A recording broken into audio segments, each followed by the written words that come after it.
Hey everybody, just wanted to take a few minutes to check in and give you all an update on how my training has been going for the past few weeks.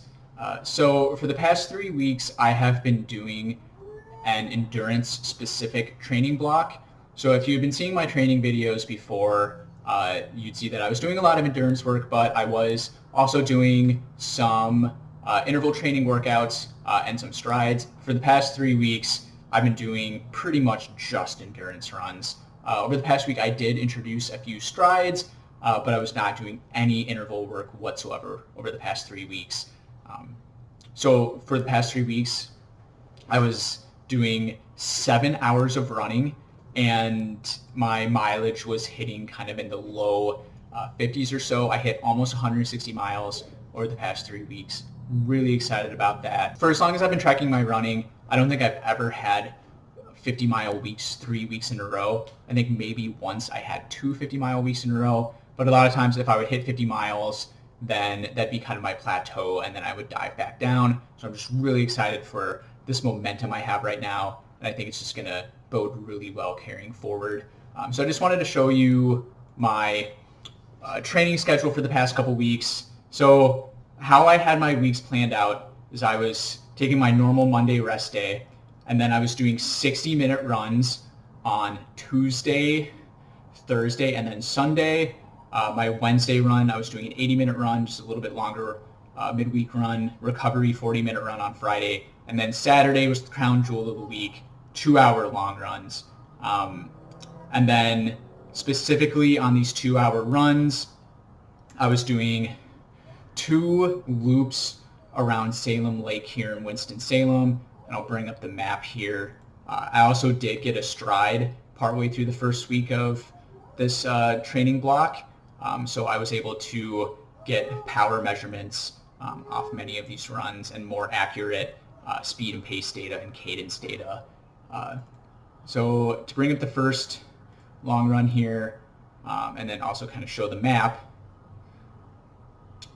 So with Salem Lake, it's a 7-mile lake loop. So what I would do is I would do the first lap at kind of a moderate pace, so less than a threshold run, but a little bit faster than what my normal like 8:15 to 8:30 a minute easy run pace would be. So you can see on the first lap, I averaged 7:46 a mile. And then on the second lap, what I would do is I wouldn't really increase my effort too much, or I wouldn't increase my perceived effort, but I would just try to be a little bit smoother, have a little bit faster stride, just feel a little bit more locked in, and my pace would naturally increase. So for this first week, we were looking at about 7:28 a mile for the second loop. And then the second week, I had kind of a similar layout as the first week, and then jumping into my long run from the second week, I had some nice increases in speed. So I was 7:26 pace on the first lap, and then on the second lap, I was running 7:05 pace around the lake, which I was really happy about. My perceived effort on the second loop was just, it hardly felt like I was working at all. It just felt like I was really smooth, really locked in, and the pace was just flowing out of me. It just felt really natural, and I just think that's a really encouraging sign going forward. Another thing that I was really encouraged by is that my heart rate was just really nice on the second loop, under 170 beats per minute for 50 minutes at 7:05 pace. And I'm not somebody that thinks heart rate is everything, but it sometimes is interesting to compare heart rate across similar workouts.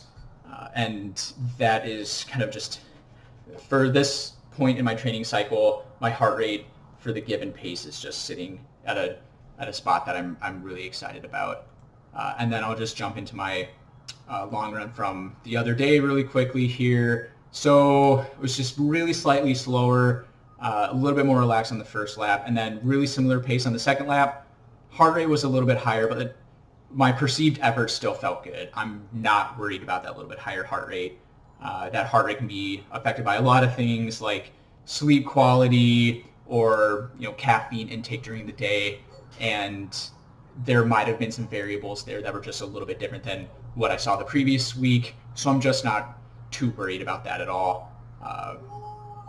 So going forward, I think what we're going to be looking at here is for this coming week, instead of doing 7 hours of training, we're going to bump that down to 5, just take 1 week of a little bit of mileage reduction, but we're going to start doing some speed work in this coming week. So big Wednesday workout this week is going to be 20 times 30 seconds at a pace that you can hold for 5 minutes. So it's going to be uncomfortable. Then there's going to be a 90-second rest in between the intervals. And I'm just really excited to see how this workout goes and compare it to some similar intervals that I did 4 or 6 weeks ago. And I think we're going to see just a nice bump in speed and quality of the workout. And then I think this is going to be a good stepping stone for starting to get back into a few more of these speed workouts and try to get further along with what my goals are. So thanks again for taking the time to watch this video today. I think we'll have some more consistent training videos after this update, and I look forward to reconnecting with you guys on Wednesday.